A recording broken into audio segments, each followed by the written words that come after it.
Olá pessoal, Shabbat Shalom. A live acabou caindo. Olá, Clô, Gilson, Isabelle. Vamos iniciar nossa live quase que pontualmente às 14 horas. E eu trouxe para vocês, amados, um assunto que nós não ouvimos falar, como nós vamos ouvir falar hoje. Na verdade, eu preparei para vocês algo muito importante, que é um PDF explicativo. O tema da nossa live... Oi, Bruno, seja bem-vindo. Ore por mim. Ok, Isabelle, vamos orar sim. Então, gente, olha só. Eu preparei para vocês um PDF explicativo sobre a peça. O título do PDF é O que não se fala sobre a peça. Eu vou deixar aqui para vocês alguns pontos de pesquisa, porque se eu for falar tudo sobre a peça, sobre os ensinamentos da peça, nós vamos ficar aqui o dia inteiro.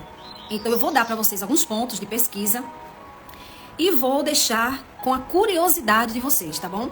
Então é o seguinte, olha. O Instagram, ele está derrubando lives, né? A gente começa a falar, daqui a pouco cai. Caímos agora, assim que eu entrei. Então aí, eu vou pedir para vocês que estão aqui me assistindo e não querem que a live caia, por favor, fiquem clicando aí nesse coraçãozinho que tem aqui embaixo, que é o coraçãozinho do like. Porque quando você começa a dar esse like, o Instagram entende que tem pessoas assistindo. E ele não vai deixar que a gente caia. Então, que o nosso Pai Celestial esteja aqui conosco, nos abençoando, nos dando discernimento, nos dando a sua orientação para que nós entendamos as Escrituras de uma forma perfeita. Eu me dedico a estudar as Escrituras, a estudar com pessoas que sabem mais que eu, para que eu não caia em ventos de doutrina, né? A palavra já nos avisa isso, que nós não caiamos em ventos de doutrinas, que nós sejamos sempre examinadores das Escrituras. Seja bem-vinda, Patrícia Félix.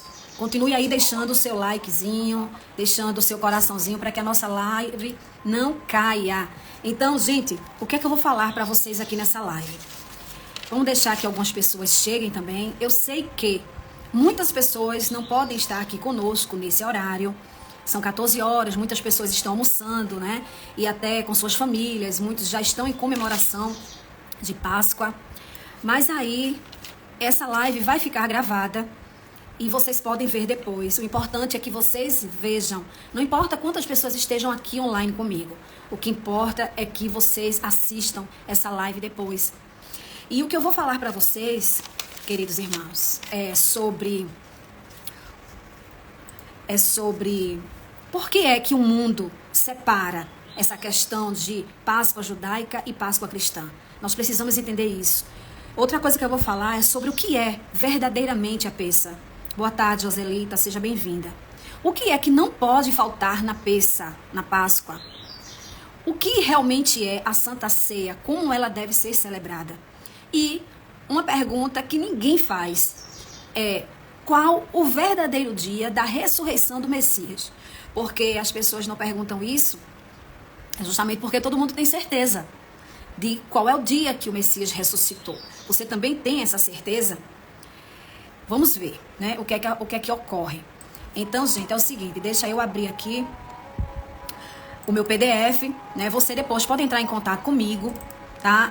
Deixar o seu número aqui no WhatsApp, aliás, o seu número de WhatsApp aqui no meu direct e me solicitar o PDF que eu preparei, porque não vai dar para falar tudo explicadinho do jeito que está no PDF, mas aí você vai entender o que é a verdadeira Páscoa e qual o sentido dela e por que celebrar.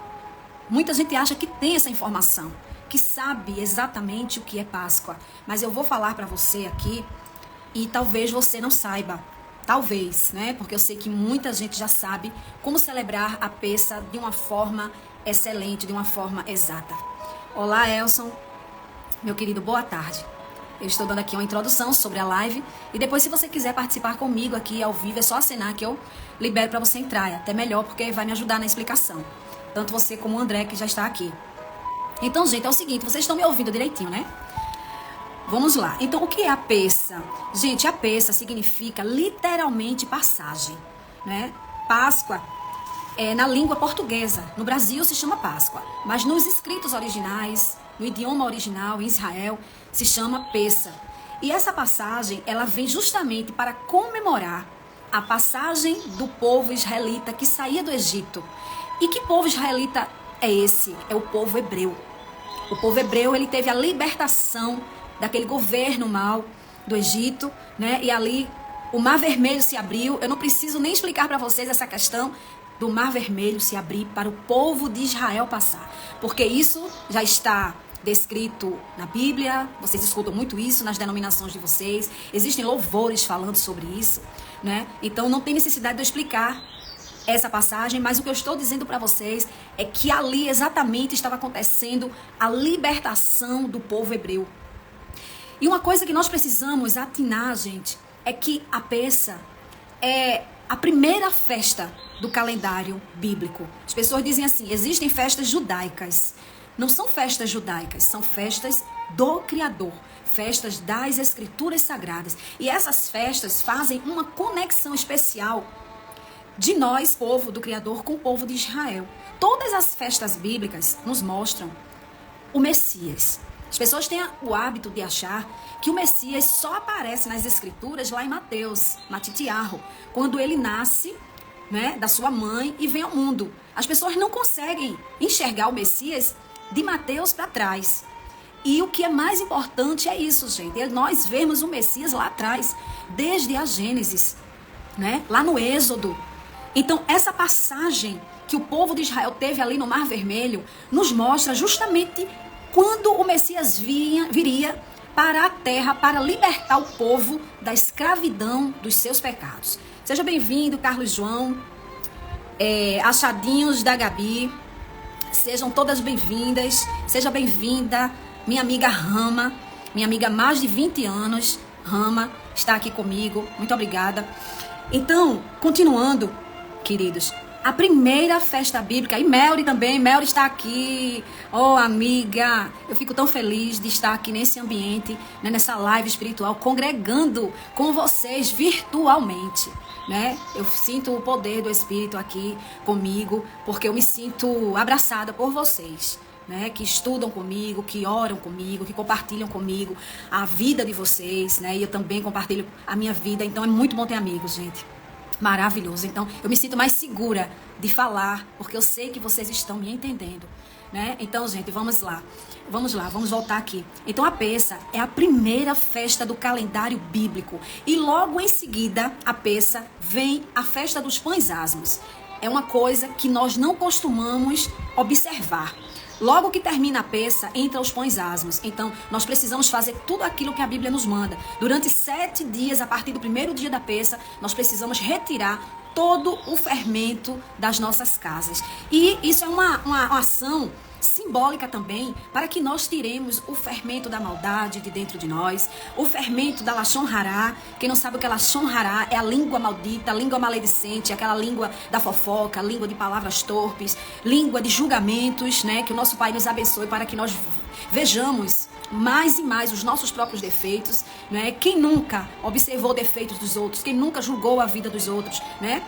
Mas nós precisamos olhar para dentro de nós, examinarmos, né, a nós mesmos. Isso é retirar o fermento da nossa vida. A Rama está dizendo que o Pai te dê sabedoria, minha amiga. Ele me dá sim, mas eu preciso de muito mais. Joselita, amém. Então, gente, é o seguinte, nós não costumamos retirar o fermento de nossas casas, porque a gente pensa que isso é uma prática dos judeus, né? Mas não é prática dos judeus, isso é uma prática original da celebração da Pessa. Logo após a Pessa, o que não pode faltar é vir junto com ela a festa dos pães asmos. Então você faz esse pão, né, na sua própria casa, no PDF que eu vou mostrar para vocês. Shabbat Shalom, Elson.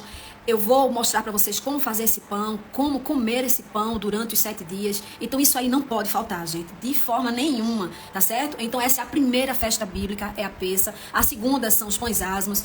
Depois vem a festa das primícias, não é? Depois vem Pentecostes, trombetas, expiação e tabernáculos. Então são 7 festas do Criador. Aqui no perfil do Texto da Gente que Ora, você vai ver uma menorá, né? Um post com uma menorá explicando que cada haste da menorá significa uma festa. Isso é muito importante porque as pessoas veem a menorá, acham que é um símbolo israelita, judaico, mas não associa às 7 festas do Criador. Então isso nós precisamos entender de forma perfeita. Algo muito importante também é o esclarecimento de por que o mundo separa a Páscoa judaica de Páscoa cristã. Pessoal, em momento nenhum as escrituras nos falam sobre dois tipos de peça. Não existe. A peça é uma só celebração. Existe diferença entre Páscoa judaica e Páscoa cristã? Existe. É verdade, existe essa diferença, mas não deveria existir. Porque a Páscoa judaica é a Páscoa bíblica, né? É a passagem bíblica. Ontem eu estava assistindo a live de uma querida aqui e eu perguntei isso para ela, né, propositadamente. E eu perguntei para ela qual seria a diferença de uma Páscoa judaica para uma Páscoa cristã. E ela disse: a Páscoa judaica, o povo judeu comemora a passagem. Ela falou exatamente certo, né? A passagem do povo de Israel tendo a libertação do Egito. Os hebreus saindo do Egito. E a Páscoa cristã, ela comemora a passagem da morte do Messias, né? Da vida para a morte. E é verdade, isso é verdade. Só que uma coisa não pode se separar da outra, né? O Messias, ele morreu na peça justamente para nos mostrar que o cordeiro que estava sendo morto também naquele momento de peça estava sendo substituído por ele. Então hoje nós não precisamos mais sacrificar um cordeiro, né? Para expiar os nossos pecados. Isso aí foi feito pelo Messias. Ele morreu na hora nona, às 15 horas da tarde, justamente quando o cordeiro, o animal, também estava sendo morto, né? É um detalhe importante que poucos observam. E uma coisa interessante, irmãos, é que as festas bíblicas, elas também são chamadas de Shabat. Existe o Shabat semanal e existe o Shabat anual. O Messias morreu no Shabat anual, que é a festa de Pessa, e ressuscitou no Shabat semanal. Nós observamos que aí existem 2 Shabats na mesma semana. Olha que coisa interessante, você já havia observado isso? Escreve para mim, aqui na live tem algumas pessoas que estão me ouvindo e eu quero saber de vocês. Vocês já observaram isso? Vocês sabiam que existem 2 Shabats nessa semana de Pessa? Né? A Jeane entrou, seja bem-vinda. A irmã Nádia também está chegando por aqui. Eu peço que vocês apertem aí no like, do coraçãozinho, para que a nossa live não caia. Eu quero ver o coraçãozinho subindo, irmãs, para que essa live não caia. Oi, Luísa, vai chegando, aperta no coraçãozinho também, para a gente não cair. Então, gente, não vamos perder aqui o raciocínio. O foco da Páscoa cristã é na morte e na ressurreição do Messias, né? Já o foco do judeu é na passagem do povo de Israel sendo liberto do Egito. Então, qual dos dois estão corretos, né? Os dois estão corretos. É muito importante entender que o Messias, ele também morreu ali para nos dar uma libertação. Nós estamos sendo libertos dos nossos pecados, dos nossos maus hábitos, não deixa de ser uma libertação. Mas se você focar apenas na questão da morte e ressurreição do Messias, você vai deixar de ver a conexão que a peça tem com o povo de Israel. Porque essa festa, irmãos, é uma das heranças de Israel. E a gente não percebe isso. A igreja cristã não percebe isso, né? Existe a peça exclusivamente porque o povo de Israel foi liberto. Se por acaso acontecesse de não haver essa passagem, se o Mar Vermelho não tivesse se aberto, né? Se o povo hebreu não tivesse sido liberto, não existiria a peça. Não existiria. E um detalhe muito importante é que o Messias também não teria vindo.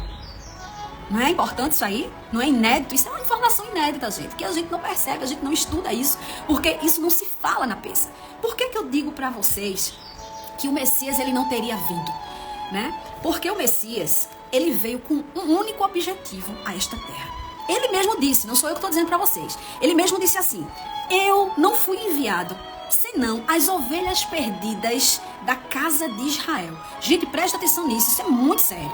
O Messias, ele veio para as ovelhas perdidas da casa de Israel. Se Israel não tivesse se perdido, pecado, adulterado, caído, né? Se tivesse provado da ira do Criador, o Messias não teria vindo. Você entende isso? Você consegue entender isso? Então, ele veio com esse objetivo. O Messias também é uma herança para o povo de Israel. Ele vem para o povo de Israel, né? E eu vou falar para você um versículo inédito. Vou baixar aqui um pouco o som, que eu tô achando que tá um pouco alto, né? Então, um versículo inédito, que eu tenho certeza que você não observou também essa passagem, é quando o Messias está treinando os 12 apóstolos. Ele está ali enviando os 12 para as tribos. E olha só o que é que o Messias fala. Ele diz assim, ó, Mateus, capítulo 10, versículo 5. Aí ele diz, a Bíblia fala assim, Yahushua enviou os 12, né? Eu falo Yahushua porque eu acredito que o nome do Messias seja Yahushua, mas muitos judeus falam que é Yeshua. Yeshua quer dizer salvação em hebraico. Né? O nosso mestre, ele é a nossa Yeshua, ele é a nossa salvação. Mas eu acredito, mediante os meus estudos e as minhas orações, que o nome do mestre é Yahushua, tá bom? Mas isso aí é um estudo meu, é uma revelação que veio a mim. Então você também ora, se você tiver interesse em conhecer o nome verdadeiro do mestre, ora para que o Criador também revele para você. Então Yeshua quer dizer salvação e Yahushua quer dizer a salvação de Yahu, né? Que é o nome do Criador. Mas isso aí é um outro assunto, eu só estou esclarecendo, porque eu prefiro chamar o mestre de Yahushua, né? E eu estou explicando para vocês por que é que eu chamo dessa forma. Porque eu considero que esse é o nome dele. Então ele enviou os 12, voltando, com as seguintes instruções. Vejam bem. Olha só, gente, o que é que ele fala. Isso é muito sério. Ele diz assim, não vão para os gentios. Olha só, gente, não vão para os gentios, nem aos samaritanos. Mas só as ovelhas perdidas da casa de Israel. Gente, isso é muito sério. Isso é muito sério. Se você olha para a peça, e você diz assim, nós estamos comemorando a morte e a ressurreição do Messias apenas, nós estamos com esse memorial apenas, você perde a conexão da verdadeira forma de salvação. O Messias, ele veio com esse objetivo. O povo de Israel se perdeu, o povo de Israel faliu.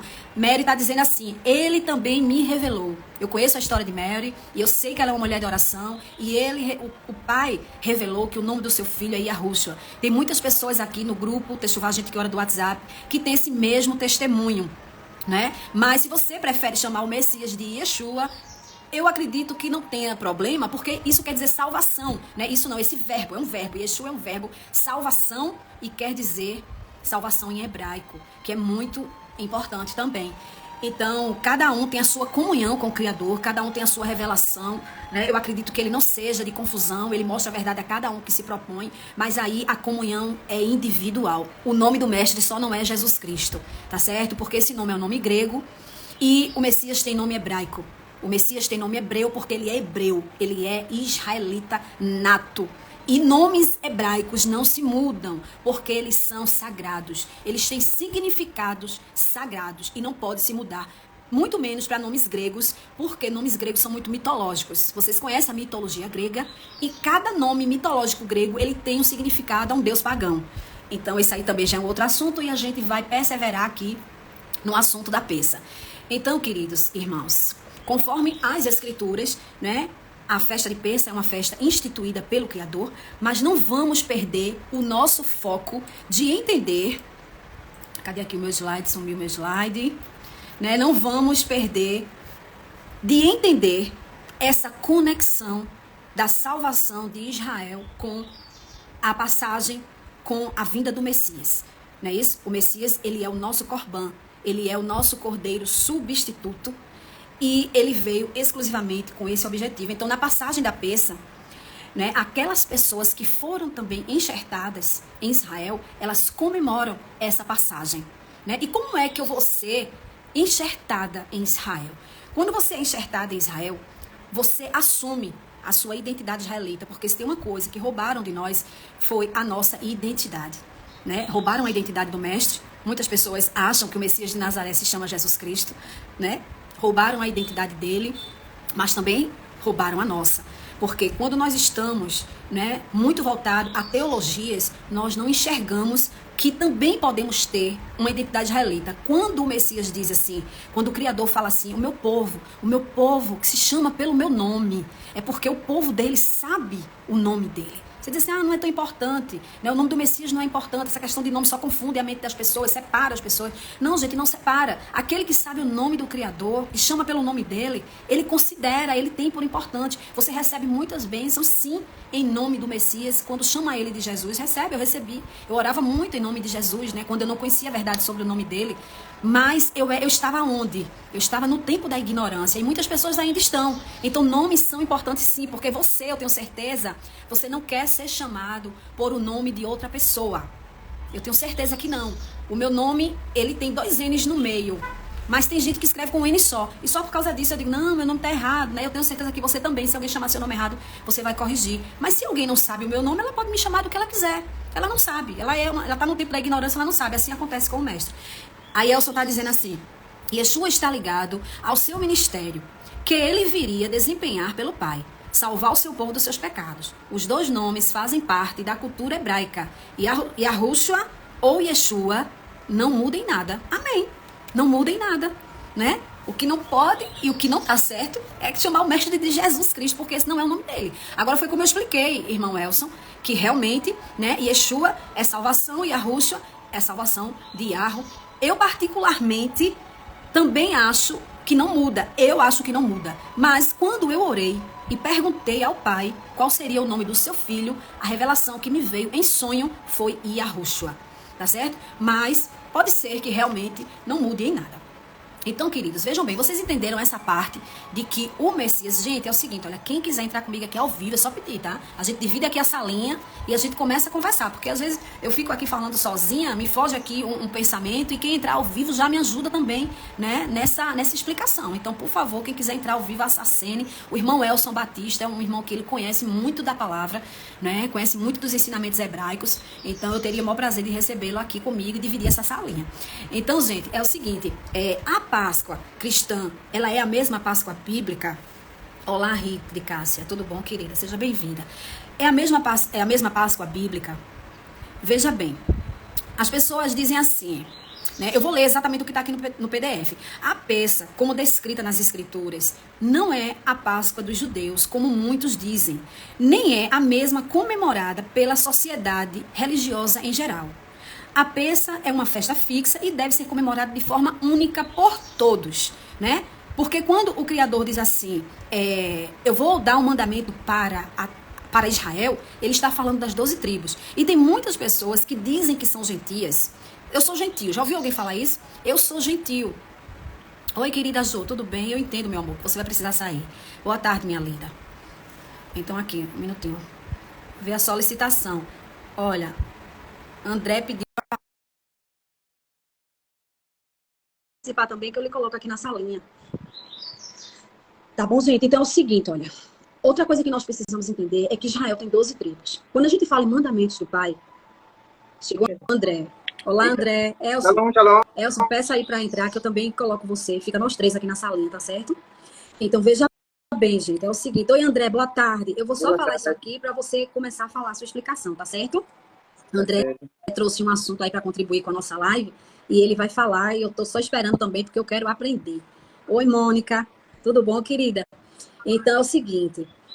Gente, quem tiver online, dê um like aí, aperta um coraçãozinho, porque como tem 2 pessoas na sala, pode ser que a live caia, tá certo? Então, deixe seu coraçãozinho, faça o coraçãozinho subir aí, que é para a live não cair. Então, pessoal, vejam bem. Quando a gente fala sobre mandamento, sobre festa, aí as pessoas dizem assim, estas são as festas do judeu. Essas são as festas judaicas. Essas festas foram dadas pelo Criador para o povo de Israel. Israel tem 12 tribos, gente. Tem 12 tribos. Tem gente dizendo que é gentil e tem uma identidade israelita e não conhece a identidade israelita que tem, né? É justamente essa questão de ser roubada a identidade. Foi roubada a identidade das pessoas que elas acham que porque são cristãos são gentios, né? Então, temos que ver que Israel tem 12 tribos e nós temos uma descendência. Cada tribo dessas, gente, tem uma descendência, né? Entrou Técio Souza, seja bem-vindo. André está dizendo que não está me vendo. Gente, vocês estão me vendo? Por favor, diga sim ou não. André, veja se a sua câmera está fechada ou aberta. A minha está aberta, está tudo ok. Vocês estão me vendo, irmãos? Digam sim, sim ou não. André, antes de você começar a falar, aperte no seu microfonezinho para o microfone fechar. Quando você for falar, você abre o seu microfone. Antes de você começar a falar, certo? Para não ter ruído externo. Aí, quando você for falar, você abre o seu microfone. Então, gente, é o seguinte, continuando, né? Israel tem 12 tribos. E o judeu, ele faz parte somente de uma tribo, que é a tribo de Judá. André, por favor, fecha o seu microfone. É só apertar no microfonezinho, porque ele está dando ruído aqui. Pronto, e quando você for falar, aí você aperta Quando você for falar, você aperta pela abrir e você começa a falar, tá certo? Então, gente, olha, é o seguinte, Israel tem 12 tribos, né? Lion, seja bem-vindo. Elson tá dizendo, tá ok, sim, Vanessa, que bom que vocês estão me vendo. Então, é o seguinte, gente, Israel tem 12 tribos e a tribo de Judá é só uma. Então, quando a gente olha para os mandamentos, eu vejo muitas pessoas dizerem assim, isso é coisa de judeu, né? Não é coisa de judeu. O Pai, ele enviou seus mandamentos para Israel. Israel tem 12 tribos. Agora, o Messias, ele é judeu. Ele nasceu na tribo de Judá e essa tribo é uma tribo especial, a gente não pode desconsiderar isso, né? A tribo de Judá realmente é uma tribo especial, só de ter recebido o Messias, né, como no meio daquele povo, a gente já vê que não é uma comunidade comum, né? E a própria Bíblia fala que os ensinamentos verdadeiros, os oráculos, né, do Criador, a Bíblia fala isso, estão com os judeus. A Bíblia fala também que a salvação vem dos judeus. A salvação de quê? A salvação das tribos de Israel, né? A salvação de toda Israel. Então, antes de você se considerar um gentil, observa se você não tem uma identidade israelita, né? Se você aceita o Messias como teu Salvador, mas você também aceita os mandamentos dele, você aceita as celebrações solenes dele, porque eu vejo, gente, ensinamentos aí dizendo que as festas bíblicas foram abolidas. Assim que o Messias morreu, né, no madeiro, então ali ele cessou todas as festas. E eu vou deixar para vocês aqui um ponto de pesquisa, que é as festas, as 7 festas do Criador. Observe quais são essas 7 festas bíblicas para vocês entenderem a conexão de cada festa dessa com o Messias, porque cada uma festa tem um propósito. Cada uma festa bíblica mostra uma determinada situação de profecia, né? De profecia. Shalom, Lion, Rosana, seja bem-vinda. Gente, vamos apertar no coraçãozinho para a live não cair. Se essa live cair, vai dar um trabalho para a gente voltar com ela. Vamos voltar. Então, André, eu só vou falar agora sobre uma coisa aqui e vou pedir para você falar o que você tem para dizer. Quando você terminar de falar, eu volto com outro assunto, tá certo? Então, gente, vê bem. Essa questão da Santa Ceia, que eu quero também falar para você. O que é a Santa Ceia? É uma coisa também que a gente confunde bastante.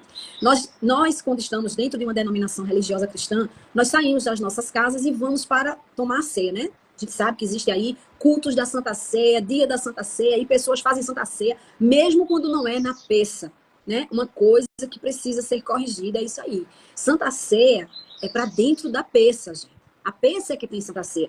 Tem aí pessoas que fazem Santa Ceia todo domingo, né? Dia de festa pagã, inclusive. No Natal, né? Eu particularmente, eu observo isso, não acho legal. Natal é uma festa pagã, né? Do Deus Sol, do Deus Invictus. Vocês podem procurar isso aí no Google. Tudo que eu falo aqui, gente, que seja ponto de pesquisa para você.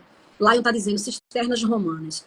Então, assim, tudo que eu falo para vocês aqui, que seja ponto de pesquisa, tá, gente? Porque eu não sei de tudo, claro, e nem sou dona da verdade, ninguém aqui é dono da verdade, mas existem pesquisas a serem feitas. Então, assim, Natal não é uma festa do Criador, Natal é uma festa pagã. As festas que são do Criador estão nas 7 hastes da menorá. Observe aqui no perfil do Instagram, daqui do Texto Vara, a gente que ora, e veja que existe uma menorá, que eu já discriminei para vocês, né, que cada haste da menorá é uma festa. Então, as 7 festas do Criador, que o povo dele precisa comemorar, são essas 7. Se você quer comemorar Natal, Ano Novo, né, que Ano Novo não é dia 31 de dezembro, né, Natal não é nascimento do Messias, datas pagãs como Dia das Mães, Dia dos Namorados, Dia dos Pais, Dia das Crianças, que são todas festas consagradas a deuses da mitologia grega.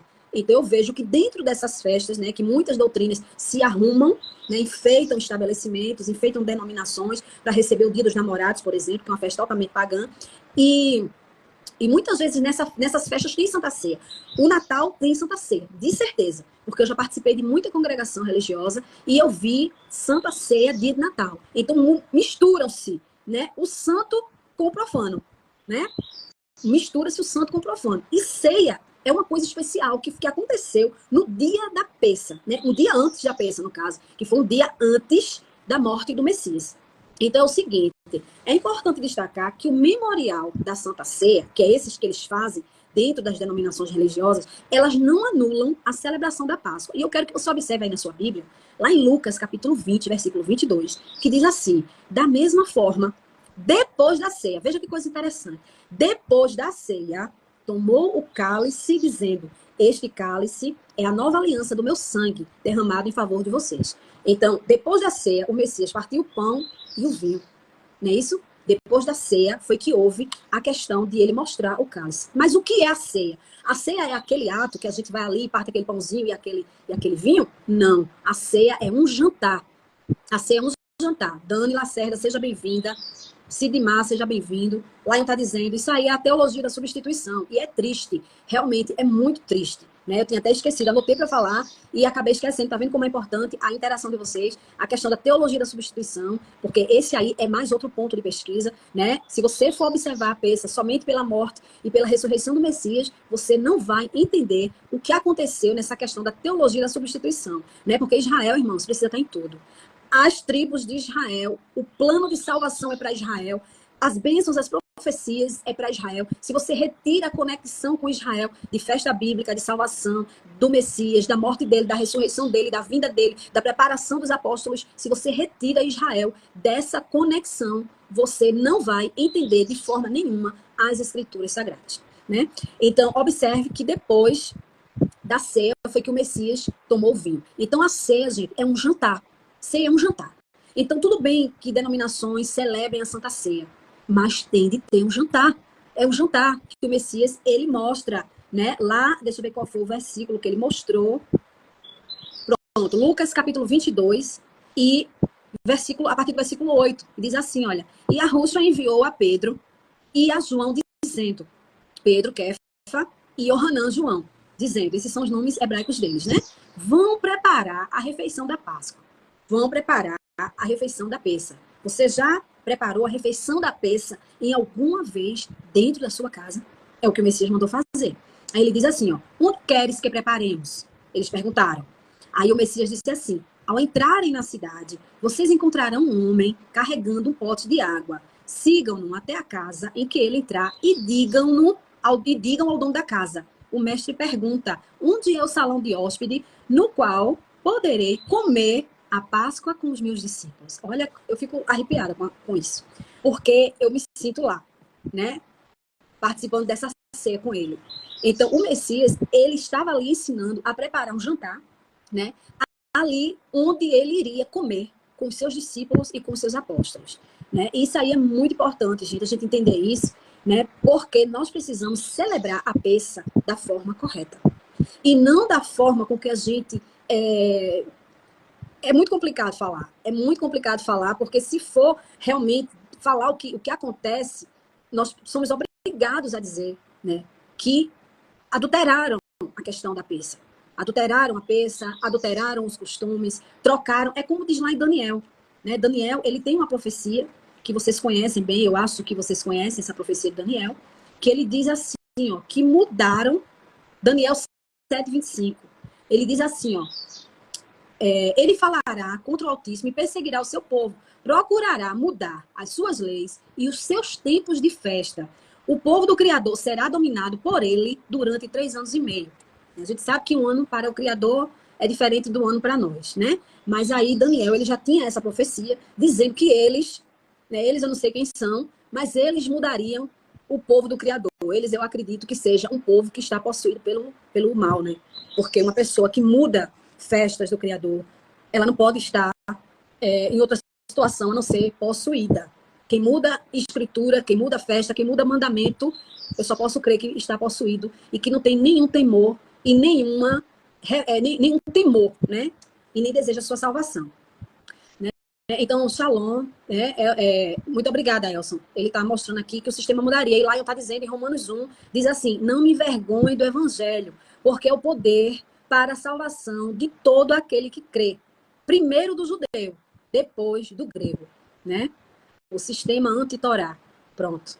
É o sistema anti-Torá que mudou as leis e mudou todas as festas, né? Então, amados, vou dizer para vocês uma coisa. Quando vocês verem alguém dizer assim, as festas do Criador foram abolidas, o mandamento do Criador foi abolido, o Shabat foi abolido. O Shabat, quando o Criador diz lá em Êxodo 20, lembra-te dos meus dias de Shabat. Quando ele fala dos meus Shabats, ele não fala só do Shabat, que é depois da sexta-feira, o Shabat semanal. Ele diz para lembrar dos Shabats dele, que são festas mais Shabat semanal, que é o dia de descanso. Shabat quer dizer cessar, né? Outra coisa que nós precisamos aprender é isso. Shabat não quer dizer sábado, Shabat quer dizer cessar, descansar. Então nós temos 2 descansos, que são nas festas e também na semana.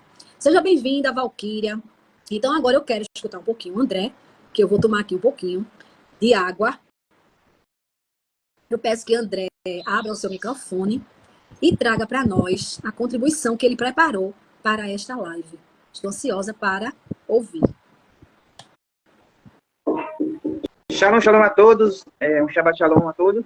Eu quero trazer aqui um ponto muito importante sobre a reflexão que o Pessa nos traz nesse momento, né?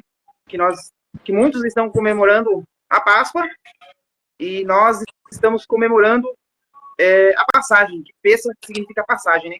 A passagem do povo do Egito que sofreram opressões debaixo do regime do rei. Deixa eu ver aqui, achar minha palavra. Do reinado de Faraó, né? Eles sofreram do reinado de Faraó e muitos não sabem essa importância, né? De que muitos têm que parar para pensar que o povo sofreu. Teve um momento muito... Se nós botarmos para lembrar, muitos conhecem a passagem, né? Que o povo passou lá pelo Egito e dentre isso se levantou, né? Um libertador. Quem foi esse libertador?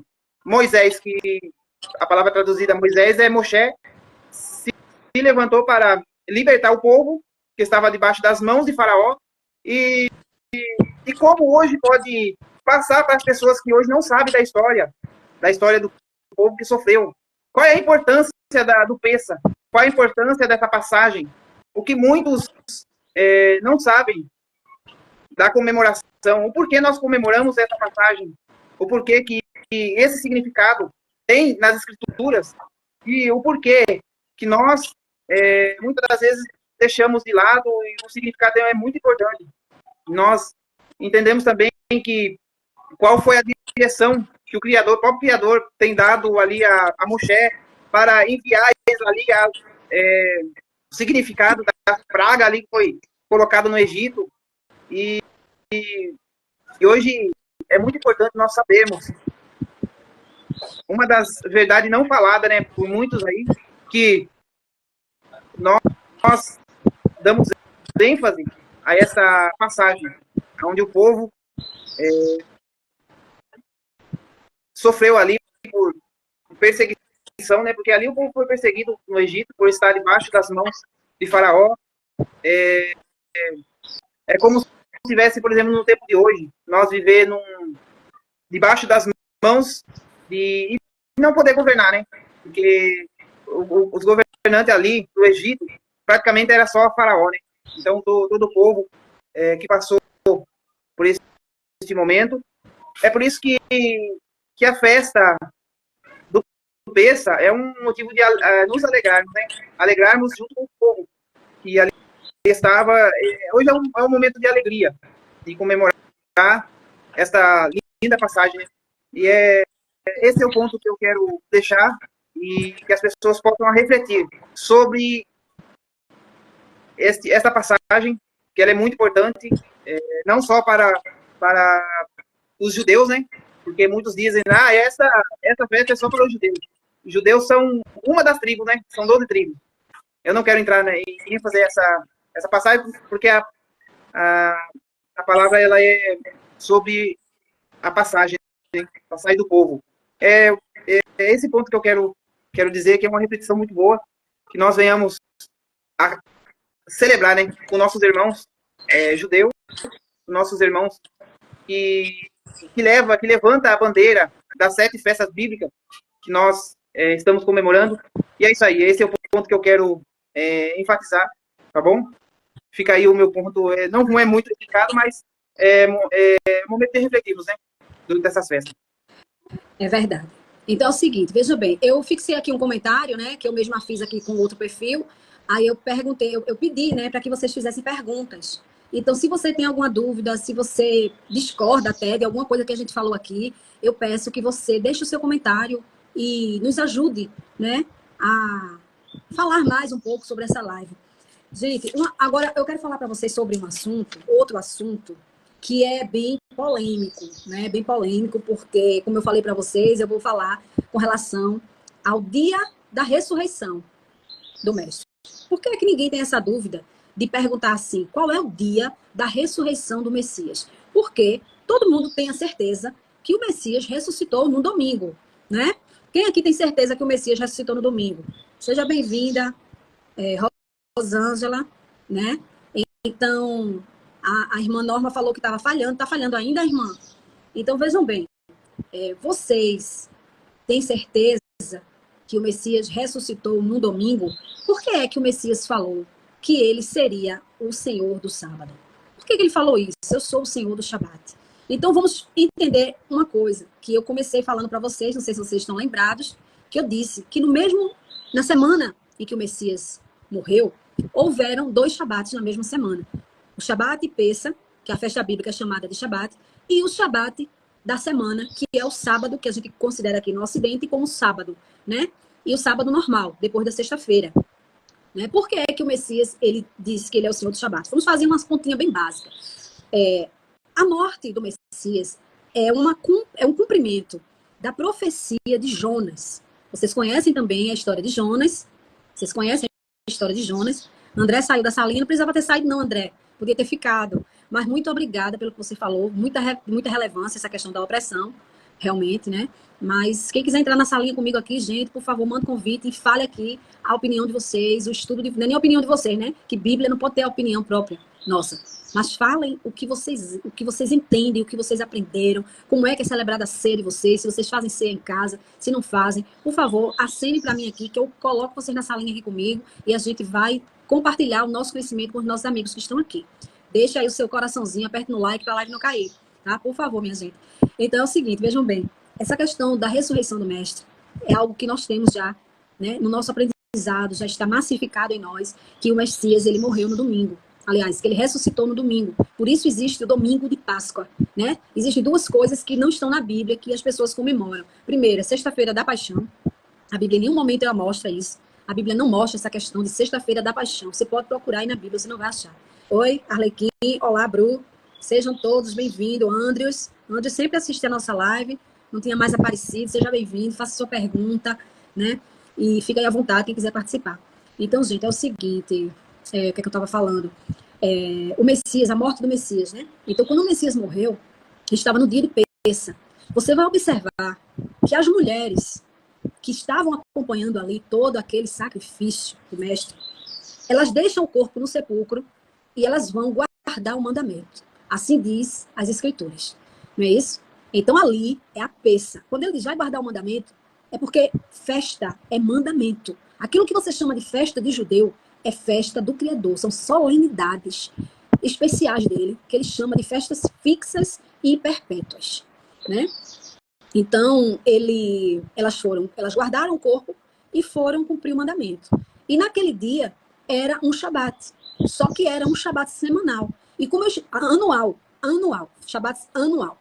E como eu estava dizendo para vocês, essa morte do Messias é um cumprimento da profecia de Jonas, quando Jonas nos diz assim, quando a Bíblia nos diz assim, que ele passaria 3 dias e 3 noites na barriga do peixe, né? Esses 3 dias e 3 noites, gente, eu já vi pessoas ensinarem que não eram 3 dias e 3 noites literais. Isso aí é um erro muito grave, porque a Bíblia não fala que não era literal. A Bíblia fala 3 dias e 3 noites, e no meu entendimento não existe discernimento para entender isso. 3 dias são 3 dias, 3 noites são 3 noites. Não tem por que estar calculando 12 horas daqui com 12 horas dali, porque 3 dias e 3 noites são literais. Elson está dizendo, estou enviando a solicitação para participar, mas não está vindo. Como assim? Deixa eu ver se eu consigo te mandar. Deixa eu ver se eu consigo te mandar, Elson. Chegou aí para você o convite? Olá. Agora.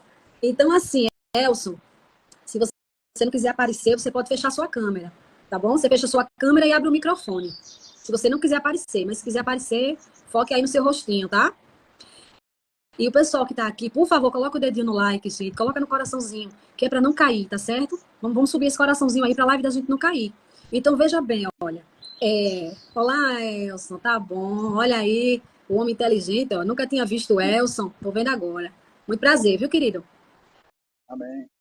Então, veja bem, olha, Elson, estou explicando aqui para o pessoal, né, que ainda está aqui, que bom que vocês estão aqui conosco, que 3 dias e 3 noites, conforme a profecia do livro de Jonas, são 3 dias e 3 noites literais, tá? Não são 3 dias e 3 noites, como muitas pessoas pensam aí.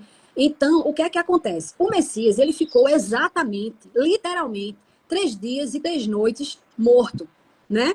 3 dias e 3 noites morto. Então, vamos fazer um cálculo aqui, bem simples. Eu sei que vocês não gostam de matemática, ninguém gosta, né? Uma pessoa que diz assim, eu gosto de matemática, para mim é um gênio. Porque eu não gosto de matemática e muita gente também não. Mas essa conta ela é bem básica, é uma conta bem simples, tá? Não vai destruir o nosso cérebro se a gente fizer isso.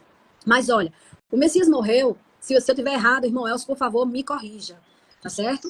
Então, o Messias morreu na hora nona do dia da peça. Eu não vou nem falar em que dia da semana foi. Mas digamos que ele morreu na sexta-feira da paixão, né? Como o sistema nos mostra, o sistema religioso, teológico, nos mostra. Digamos que ele morreu na sexta-feira da paixão, né? A hora nona, 15 horas da sexta-feira da paixão.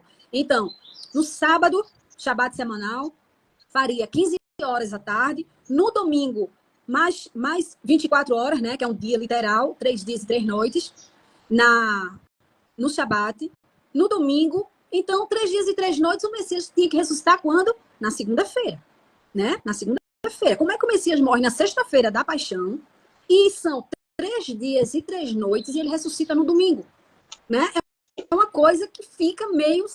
A gente tem que raciocinar, gente, que é para não entrar em vito de doutrina. Eu sei que o mundo inteiro celebra dessa forma, mas vamos pensar com a nossa própria mente, né? Vamos estudar as escrituras à luz do Espírito, porque às vezes a gente confia muito em determinada religião, em determinado líder, e o que ele diz para a gente é prego batido e ponta virada. Eu sei que nós temos que confiar uns nos outros, estudar junto, mas a gente também tem cabeça, né, gente? A gente também tem raciocínio. Então, como é que o Messias morre na sexta-feira da paixão e no domingo já fazem 3 dias e 3 noites? Isso é possível, irmão Elcio? Explica aí, por favor. Shalom, shalom a todos. Estão me ouvindo aí? Estamos, eu estou ouvindo, senhor. Então, não faz sentido se a gente analisar conforme você acabou de colocar aí, né? Conforme sugerido pelo sistema, e aconteceu na sexta-feira, né? A morte. Não faz sentido, então, ou seja, não fecha do ponto de vista matemático, essa conta não fecha, porque 24 vezes 3 são 72 em qualquer calculadora, em qualquer cálculo matemático, não vai fugir da conta. Então, 24 vezes 3 são 72 horas. Então, para se concretizar conforme a profecia dita, e até mesmo conforme a regra de fé desse sistema. Porque o credo, dos itens que está no credo, é que eles creem que o Messias ressuscitou ao terceiro dia. Só que, quando se tenta colocar que ele ressuscitou no domingo, não fecha os 3 dias. E conforme a Escritura nos mostra, ele mesmo diz que eles pediram um sinal, né, miraculoso do Messias, aquele povo que já tinha visualizado diversos milagres que o Messias tinha realizado, e eles estavam ali com astúcia para tentar achar alguma coisa para acusá-lo, e o Messias, conhecendo o que estava no coração deles e a astúcia deles, em querer pegá-lo em algum ponto, então foi o que ele propôs. Aí ele diz que nem o sinal seria dado àquela geração, senão o sinal do profeta Jonas. Assim como ele ficou 3 dias e 3 noites no ventre do grande peixe, ou no ventre do mar, assim também estaria o homem no seio da terra. Então, primeiro, não fecha do ponto de vista matemático, porque de segunda a sexta não dá 72 horas, de sexta a domingo não dá 72 horas, teria que dar na segunda-feira, né, às 15 horas, para dar 72 horas. Também, do ponto de vista profético, de acordo com a profecia, coloca em descrédito o que o Messias colocou, o que o Messias falou, porque ele disse que 3 dias e 3 noites ele ficaria no seio da terra. Se isso aí não tivesse se concretizado literalmente, aquilo que ele falou, ele estava sendo mentiroso. E de acordo com a Escritura, a própria Escritura diz que nenhuma palavra nunca se achou engano na sua boca. O profeta Yeshayahu, 53. Então, o que acontece? Seria uma das questões que ele também queria ser colocado em xeque durante o seu ministério. Então, mas essa conta é bem simples, gente. É muito simples de fazer. É que o sistema, ele tenta fazer com que desça a nossa cabeça, a nossa mente, ideias preconcebidas, equivocadas. E o que acontece? Pelo fato de estar tanto tempo esse ensino aí, tira a capacidade das pessoas de raciocinar. E foi o Eterno que nos criou para nós sermos ser pensantes. Entendeu? Nós precisamos de raciocinar, porque a fé bíblica não é a fé ilógica. Não é a fé que a gente crê em coisas que não fazem sentido. é uma fé racional. O nosso culto ao eterno é uma fé racional. Então, nós não cremos cegamente. Nós não cremos cegamente. Nós cremos tendo como base da nossa fé as verdades escriturísticas na revelação bíblica. Então, esse é um fato inequívoco e que fácil de ser solucionado, mas que as pessoas têm dificuldade, porque aquele famoso sofisma, né? O sofisma, falado diversas vezes, as pessoas acabam abraçando como verdade algo que é enganoso. Então, um sofisma é algo que parece ser verdade, mas pelo fato de ter sido falado por diversas vezes, e às vezes conforme a personalidade que fala, conforme se for uma pessoa de renome, se for um sistema que estabeleceu determinado ensinamento, as pessoas tendem a acreditar que aquilo é uma verdade, porque o ser humano tem essa capacidade e tem esse costume de abraçar como verdades as primeiras informações que recebe sobre determinado assunto. E isso aí é também um fato. Mas a gente sabe que de todo mecanismo, um mecanismo tendencioso, historicamente falando, que foi feito, foi elaborado com a intenção de tirar as pessoas do foco de um contexto bíblico correto, conforme de fato a Escritura apresenta. Então a gente sabe dessas armações teológicas, a gente sabe dessas pedaladas teológicas que se fizeram ao longo da história, e aí várias traduções foram inseridas em diversas traduções, essas ideias, esses ensinamentos, esses dogmas que foram criados pelo sistema, para que tirasse das pessoas essa capacidade de raciocínio de uma forma coerente, de uma forma em harmonia com o contexto da Escritura. Então a gente sabe que, infelizmente, isso aí foi feito, foi elaborado.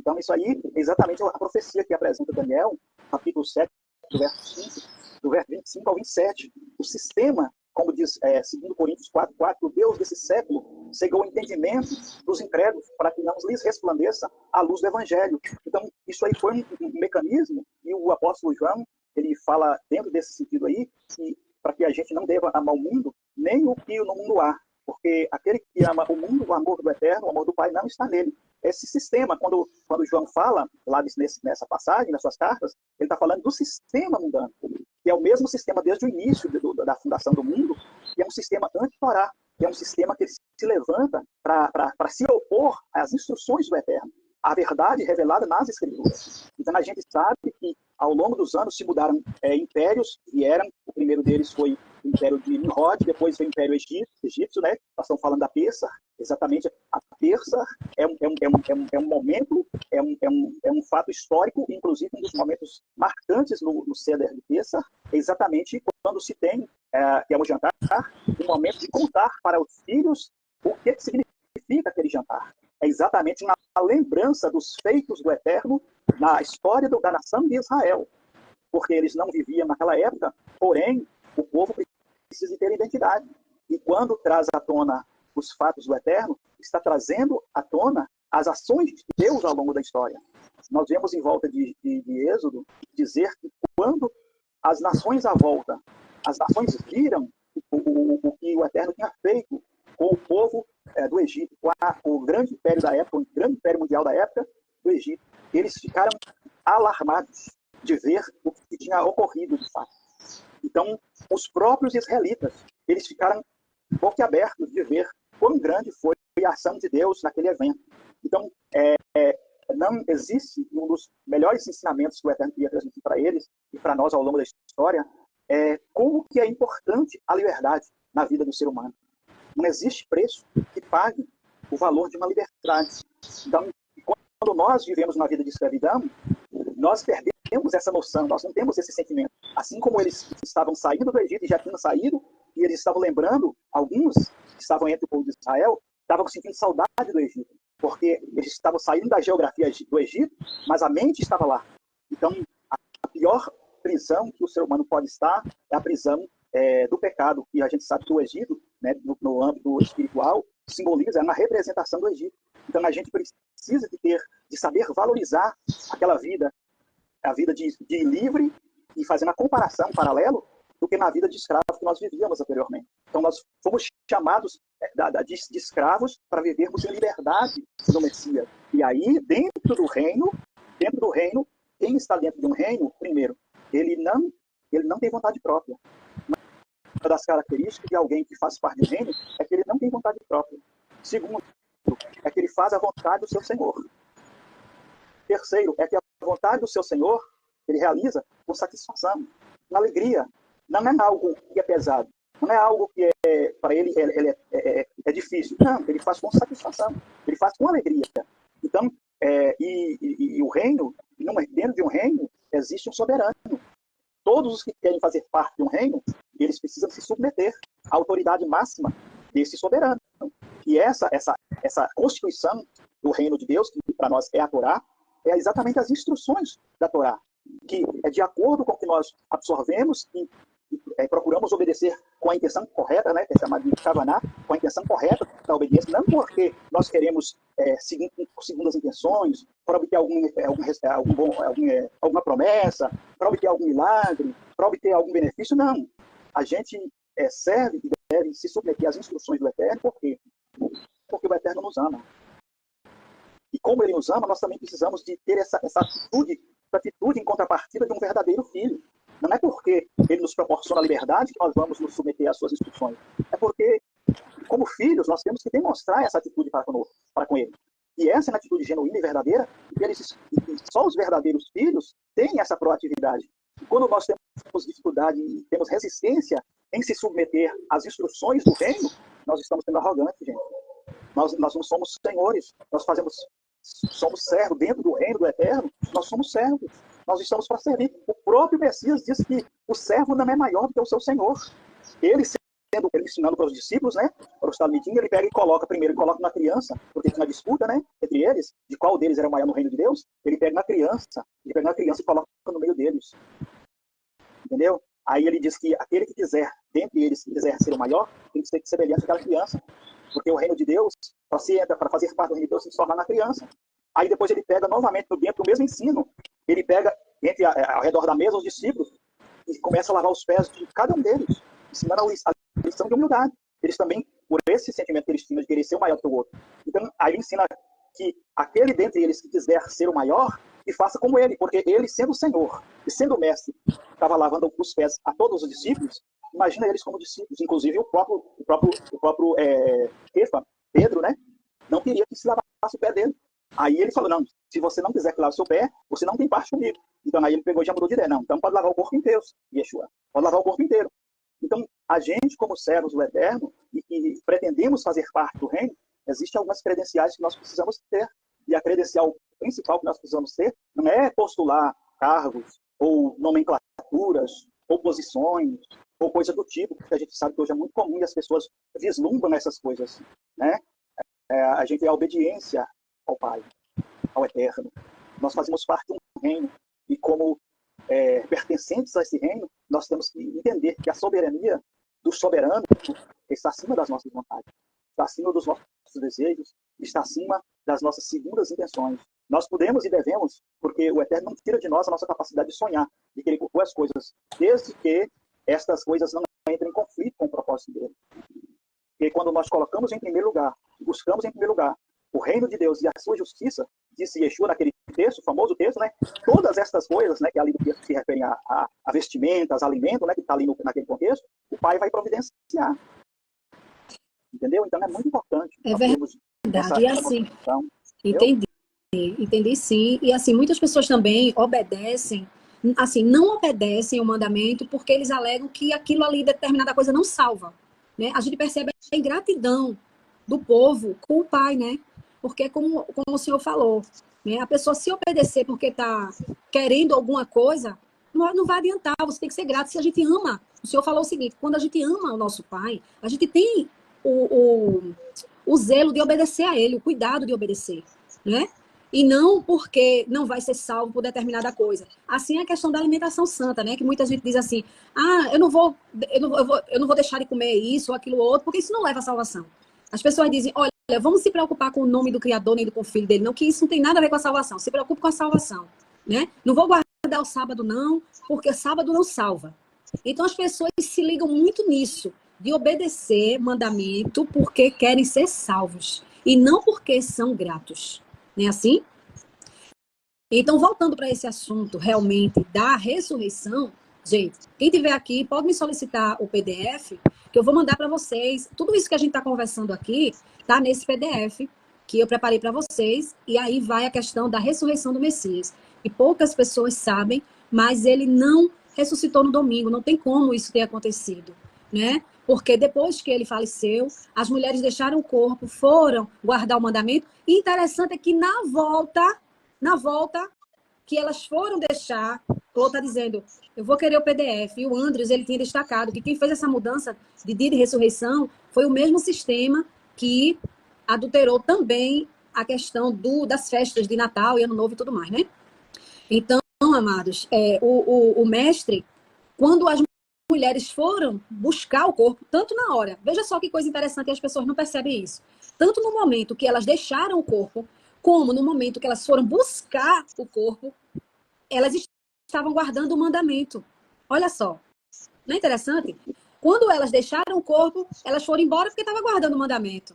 Aí, quando foram buscar o corpo, era antes e depois do Shabat. Como é isso? Como é que pode isso? Era no primeiro dia da semana. Então, aí você vê a confirmação que existiam 2 Shabates na mesma semana. O Shabat da morte e o Shabat da ressurreição. Né? E nos leva a entender que essa questão de sexta-feira da paixão era na quarta-feira e não na sexta-feira. Era na quarta. Porque se ele morre na quarta, são exatamente 3 dias e 3 noites. E quando as mulheres chegam para buscar o corpo, no primeiro dia da semana, o anjo apareceu e disse, ele não está mais aqui, porque ele já ressuscitou. Né? E aquela hora a Bíblia conta que era bem cedo do primeiro dia da semana. Era ao amanhecer do primeiro dia da semana, ele já não estava mais lá. Em nenhum momento...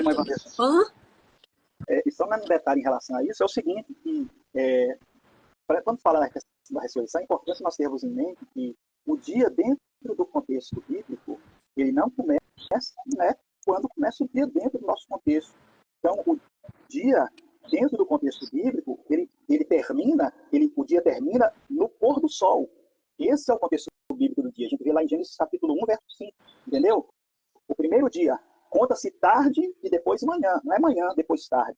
Então, está em perfeita harmonia com o contexto bíblico, quando fala que chegarão lá as primeiras horas da manhã, as primeiras horas do dia. Só que as primeiras horas do dia dentro do contexto bíblico. Porque o contexto bíblico, o dia termina no pôr do sol, mas o dia dentro do contexto bíblico também começa no pôr do sol. Então, para nós, aqui dentro da nossa cultura, está o entardecer. Só que dentro do contexto bíblico, é uma parte do dia, a parte escura do dia. E está começando o dia, não na claridade do dia. Então, quando a gente entende isso, fica muito fácil de compreender. Agora, quando a gente percebe alguns textos do Novo Testamento, chamado Novo Testamento, querendo passar a ideia que o dia raiou, que o sol já estava... Texto, um problema é tendenciosidade no texto, para querer fazer com que nós creiamos, dar ênfase no domingo da ressurreição. Tem algum problema adorar no dia no domingo? Não, não tem problema. A gente deve adorar o Eterno todos os dias. Porém, trocar o Shabat pelo domingo foi um mecanismo que Roma programou para passar essa ideia.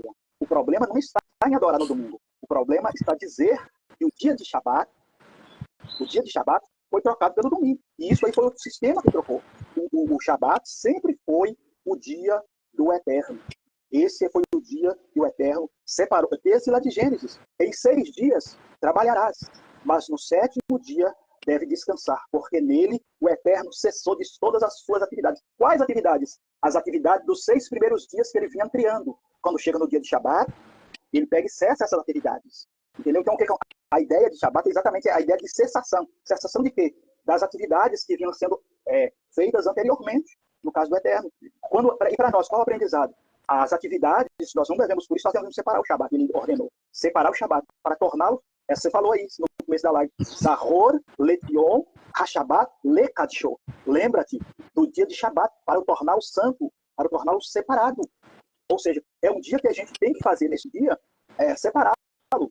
Não fazendo as atividades que nós tínhamos e que ele nos deu para fazer nos 6 primeiros dias. Ele já foi dado para nós. Então, o dia do Shabat é o dia do Eterno. Não é a religião A, B ou C que criou. É o dia do Eterno. É verdade. A irmã Clô está dizendo... Dia de Shabat, isso. Exatamente. É verdade. A irmã Clô está dizendo o seguinte: estou reaprendendo coisas que aprendi errado por 30 anos no sistema. Então, assim, nós precisamos, irmãos, ter a humildade de reconhecer que precisamos reaprender muita coisa, né? Porque às vezes a gente tem uma mentalidade muito fechada E a gente acha que não precisamos mais aprender nada, né? Nós não precisamos mais aprender nada e existem muitas pessoas com a mente cauterizada pela religião. Nós não podemos, de forma nenhuma, deixar de estar em constante aprendizado, principalmente sobre as coisas bíblicas, né? Porque a palavra, além da palavra se renovar todos os dias, nós estamos em um meio realmente de grande corrupção. Isso faz muito tempo, né? Só de a gente perceber que foi retirada a Torá do nosso meio, então a gente já percebe que, e também a questão de nós não termos reconhecimento da nossa identidade israelita, então a gente tem que aprender. Quantas pessoas estão aí dizendo que são gentios, né? Eu sou gentil. A pessoa enche, engraçado não é nada, é que a pessoa enche o coração de dizer assim, eu sou um gentil, como se isso fosse algo bom, né? Mas só que não é bom. Quando o Messias preparou os 12, repetindo, porque caso alguém entrou agora e não viu eu falar isso, quando o Messias preparou os 12, ele disse, olha, você vai, não é para gentio, não vai para samaritano, você vai para o povo de Israel, né? Só quem é enxertado na oliveira Israel é quem vai fazer parte dessa herança. As pessoas não estão entendendo o plano de salvação. Gente, entendam o plano de salvação. Não se pode tirar a conexão com Israel, nem da Torá, do meio da nossa salvação. Nós precisamos entender o contexto da salvação, que é o mestre. Quer dizer, primeiro, né, vem a Torá, que veio antes no ensinamento, o mestre e Israel, né? Lá em Apocalipse diz o seguinte, olha, o dragão se irou contra a mulher. Eu já vi pregação dizer que mulher era igreja. Mulher é a igreja. Que igreja? Que igreja? Você tem 5.000 igrejas.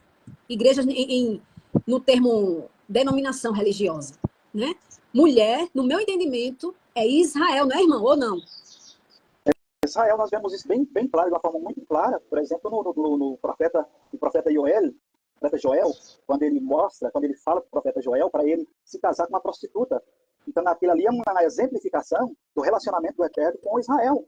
Então, a Israel sempre foi a esposa, inclusive no Horebe, no Monte Sinai, o pacto, o dia da entrega da Torá, chamado Matan Torá, que muitos conhecem, chamado principalmente no meio pentecostal como festa de Pentecostes, né, que a gente sabe que é a festa de Shavuot, ali é o dia da entrega da Torá, foi o dia do casamento do noivo com a sua esposa. E aí, qual que é o documento? A Torá. E por que é que as pessoas dizem que a noiva do Cordeiro é a igreja cristã, irmão? Fala só um pouquinho aí para a gente entender isso. Isso, na verdade, faz parte também, é uma das ramificações da teologia da substituição, que tentou colocar a chamada igreja em um local ou no lugar de posição de Israel. E o que acontece? Por isso que surgiu essas diversas ideias equivocadas. Porque teve um dos grandes problemas da teologia sistemática é exatamente a sua fonte, a sua origem. Qual que é a origem? Qual que é a fonte? A fonte é exatamente de um sistema que perdeu o compromisso com a verdade da Escritura. E ao passar da história, ele foi se distanciando cada vez mais de Jerusalém. Quando eu falo de Jerusalém, estou falando dos ensinamentos da Torá. E foi se aproximando dos ensinamentos de Roma. E automaticamente os ensinamentos de Roma é advindo da Grécia, que é misturado com vários tipos de ensinamento anti-Torá, bíblico, pagãos e sincretismo religioso, entendeu? Então, o que acontece? Aí, o Eterno escolheu um homem. Qual homem? Abraão. Desse homem, ele separou ele para dele formar uma nação. Qual a nação? A nação de Israel. E aí Deus faz para Abraão, no capítulo 12 de Bereshit, Gênesis, Deus aparece a Abraão e diz para ele, faz para ele 3 promessas. Diz, você será uma bênção pessoal, eu em ti serão abençoadas todas as famílias da terra. Perceba o detalhe, não é todas as nações da terra, é todas as famílias da terra, por meio do seu descendente. E farei daqui uma grande nação, uma bênção pessoal, uma bênção nacional e uma bênção espiritual. A bênção nacional se refere à grande extensão territorial, tremenda. A bênção pessoal é dar para ele um grande nome. E, inclusive, o Eterno mudou o nome de Abraão. Inclusive, acrescentando mais uma letra, quando ele chamava Abraão, o nome dele tinha uma letra a menos. Quando ele passou a chamar Avraham, aí o nome dele, aí o Eterno mudou a condição dele. Então, essa letra a mais que ele recebeu no nome representa exatamente agora a condição, o posicionamento do Eterno escolheu para ele, a missão do Eterno tinha, e formar dele uma nação. Então, quando a nação de Israel ela tem essa ideia, não é porque é melhor que as demais nações, não. Inclusive a Torá até fala, ele até repreende a nação de Israel. Olha, não é porque vocês são a melhor nação da terra que eu escolhi vocês, não. Pelo contrário, vocês, dentre todas as nações, vocês eram a menor nação da terra. Agora, veja bem, ele escolheu a nação de Israel era uma função sacerdotal, porque por meio da nação de Israel, o Eterno alcançar todas as demais nações. De que maneira? Por intermédio da instrução da Torá. Então, por isso que quando o Eterno chama a nação de Israel no Monte Sinai, ou Monte Horebe, a primeira coisa que ele entrega é a Torá. Para quê? Para que eles fossem instruídos em todas as atividades da sua vida social, porque agora até eles estavam reunidos como um povo. Mas a partir daquele momento, quando eles entrassem na terra de Canaã, eles precisavam se ordenar como nação. E para isso, eles precisavam ter uma Constituição. Eles precisavam ter uma maneira de se conduzir como sociedade. E o que o Eterno deu? Deu para eles a Torá, para que eles fossem diferentes de todas as demais nações da terra, por meio das instruções da Torá. Eles estavam aprendendo, e conforme eles disseram lá no Monte Sinai, não, isto ouviremos e isto faremos. Eles assumiram um compromisso com o Eterno, de obedecer a sua Torá, obedecer às suas instruções. Então, é isso que fazia deles um povo diferente, um povo especial. E todas as vezes que eles perderam essa identidade, quiseram ter um comportamento semelhante às demais nações, eles eram derrotados. O Eterno permitia que outras nações o vencessem nas batalhas, porque eles estavam perdendo a sua identidade daquela que o Eterno fez questão de separar para ele. Foi ele que disse. Ele chamou a nação de Israel, ele se intitulou de o Deus de Israel. Veja, o privilégio. Ele se intitulou o Deus de Israel. Vocês serão para mim uma propriedade exclusiva, e eu serei o vosso Deus. Olha, que privilégio, gente. Então, é um privilégio muito grande, e isso que nos faz ser povo diferente. Não é querer substituir a posição de Israel. A gente, como servo do Eterno, não precisa ficar incomodado, porque tem gente que fica incomodado. E a teologia do sistema levou as pessoas a ter uma ideia errada em relação ao posicionamento de Israel. Então, se sempre incomodado pela a posição de destaque que Israel tem. A nossa preocupação não deve ser essa. Agora, a nossa preocupação deve ser como eu posso me tornar um povo do Eterno. Como eu posso me tornar um povo do Eterno? Porque quando a gente fala que o Eterno escolheu Israel, não é que Israel e Deus não ama outras nações, não é nada disso. É o contrário, ele escolheu Israel por amor às outras nações, para que por meio do ministério, da missão de Israel, outras pessoas fossem alcançadas por ele. Então ela exerce uma função sacerdotal. De que maneira? Como diz o profeta Isaías, capítulo 2, de Sião sairá a Torá, e de Jerusalém a palavra do Eterno. Então é de lá. Então, que sai a instrução para todas as nações. Entendeu? Então, aí a gente precisa ter em mente que essa teologia da substituição tenta fazer o quê? Tenta competir com Israel, colocando a chamada igreja contra Israel como se o Eterno tivesse dois povos. E o Eterno tem um povo só, gente. E esse povo se chama povo de Israel. Então, agora, como nós podemos fazer para nós nos tornarmos, mesmo sendo nascendo uma outra nação, nos tornarmos povo do Eterno? Nos enxertando a esta oliveira. Aí sim nós também vamos desfrutar dos mesmos nutrientes que essa árvore ele proporciona. Você está entendendo? Então, a gente não precisa se rivalizar com Israel. Nós precisamos fazer o que a Escritura diz, nos tornarmos um com Israel. O nosso irmão mais velho, o Messias, é israelita, é judeu. É isso aí. É isso aí. Então, assim, eu vou lhe chamar de professor agora, viu? É isso. Você é professor Elson agora. Né? Então, assim, para muita gente que está aqui, esse é um assunto bem comum. Mas eu tenho certeza que muitos que entram e observam ficam assim, sem entender o que está acontecendo. A gente precisa repetir mais essas lives para despertar um povo que encontra-se realmente nessa oposição, né? Nessa oposição, sem entender a sua identidade, sem saber para que veio, sem entender a missão do Messias, porque a palavra diz assim com relação ao Mestre. Muitos adoram ao que não conhece, com relação ao Criador também, né? Por quê? Porque as pessoas não conhecem a quem serve. Essa é a realidade, né? Seja bem-vinda, Marlene, né? E aqui está falando, né? A Casa de Jerusalém, traduzindo aqui, falou: o paganismo vem em seu próprio nome. Eu até fixei aqui o comentário dele, né? Beit Yerushalayim, oficial. Até fixei. E realmente é verdade, né? As pessoas precisam entender por que seguir a Bíblia da forma correta, para não ficar essa ideia de dizer isso é coisa de judeu. É uma frase que eu não gosto de ouvir. Eu não gosto de ouvir essa frase. Isso é coisa de judeu. Quando uma pessoa fala isso para mim, eu entendo que a pessoa está muito por fora das escrituras, né? Isso é uma mensagem de quem não conhece as escrituras. Isso é um fato muito doloroso, né? Quando a pessoa pergunta assim: você guarda o Shabat? Você é adventista ou você é judia? Essa é uma pergunta que fazem muito para mim, né? Aí quando vai celebrar uma Páscoa, com um jantar dentro de casa, aí diz assim, isso é coisa de judeu. É muito doloroso escutar isso, né? Muito doloroso. Então, que as pessoas possam entender as escrituras, procurar entender, porque é o seguinte, a gente estuda tanto, né, irmão, para se profissionalizar.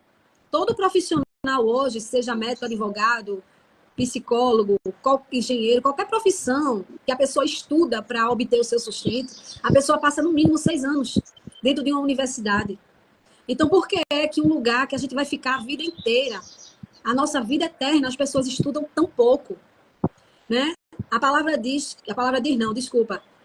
Existem frases que dizem que a Bíblia é o livro mais conhecido, mais vendido, mas é o menos lido.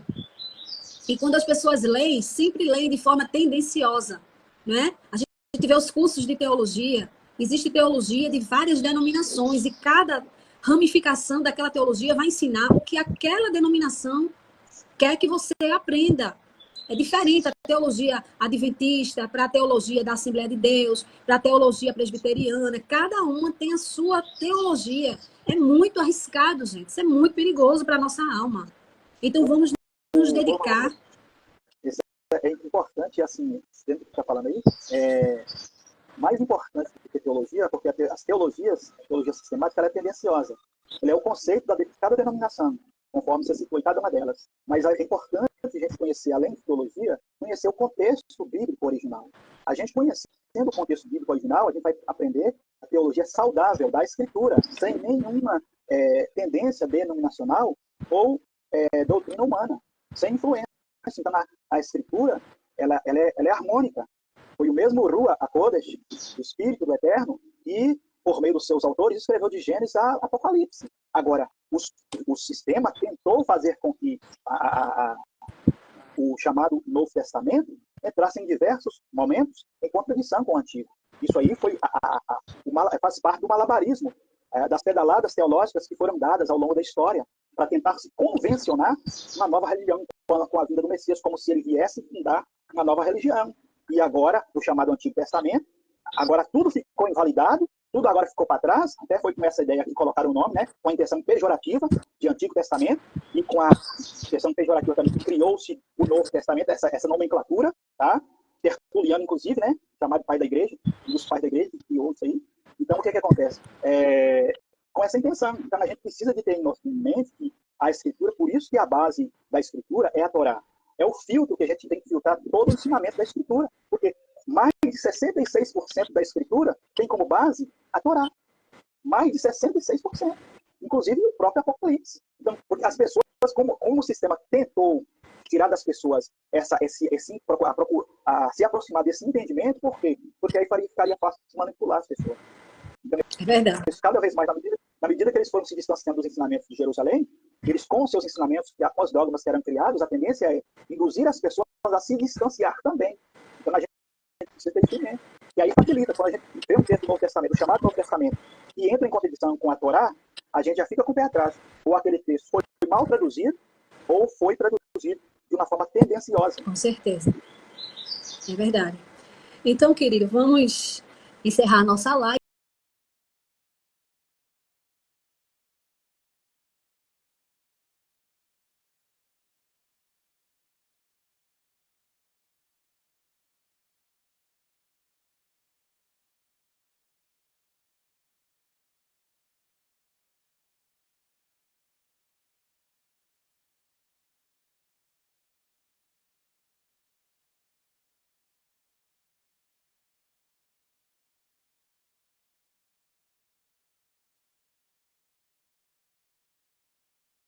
Por mim, eu ficaria o resto do dia. Só que se a gente não terminar, pode ser que caia e a gente perca as informações.